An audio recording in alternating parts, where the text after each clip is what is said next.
How to download and install AutoCAD 2026 for free. For that, open up any browser and type AutoCAD and hit enter. Go to the first link, which is the official link. I will provide the link in the description so you can access it from there also. Click on download free trial. Click on the use of this software. I'm going with home use. Scroll a bit down and click on next. Click on next. Enter up your email and click on continue. Set up your account details. Click on I agree and click on complete.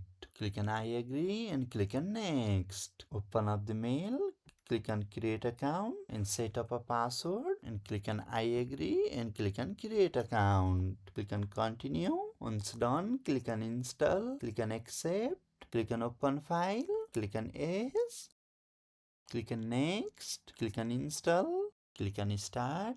Click on no. Click on sign in with your Autodesk ID. Click on open product. Click on open Autodesk Identity Manager. You can now close this window. Click on OK. And here you can start using Autodesk 2026 for free. If you found this video helpful, subscribe to Mac369 and hit a like.